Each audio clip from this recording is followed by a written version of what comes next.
नमस्कार, जनमत मराठी बातमीपत्रात आपलं स्वागत। सुरुवातीला पाहूया ठळक घडामोडी।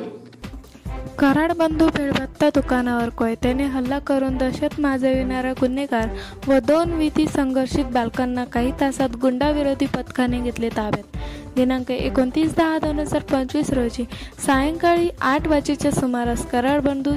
चिवडा भेळभत्ता खरवंदा पार्कच्या बाजूला द्वारका पुणे नाशिक रोड नाशिक या ठिकाणी तोंडावर मास्क लावलेले अनोळखी मुलांनी जीवे मारण्याच्या उद्देशाने दुकानाच्या दिशेने विटा फेकून तसेच हातामध्ये धारदार कोयता घेऊन दुकानाच्या दिशेने कोयता फिरवून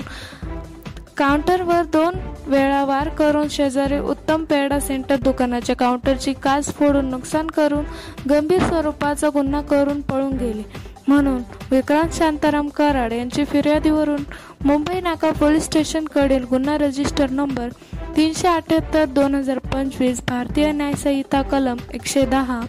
324(4)(3)(5) भारतीय हत्यार कायदा कलम 4(25) महाराष्ट्र पोलीस कायदा कलम 37(1) 37(3) 135 फौजदारी कायदा कलम 7 वगैरे प्रमाणे आज दिनांक 30/10/2025 रोजी गुन्हा दाखल होता। सदर गंभीर स्वरूपाचा गुन्हा करून सर्व आरोपी फरार होते। कायद्याचा वाली किल्ला नाशिक जिल्हा कायद्याचा वाली किल्ला नाशिक जिल्हा कायद्याचा वाली किल्ला नाशिक जिल्हा कायद्याचा वाली किल्ला नाशिक जिल्हा कायद्याचा वाली किल्ला नाशिक जिल्हा कायद्याचा वाली किल्ला हे गाडी पुढे इकडून घे जिल्हा कायद्याचा वाली किल्ला नाशिक जिल्हा कायद्याचा वाली किल्ला पुढे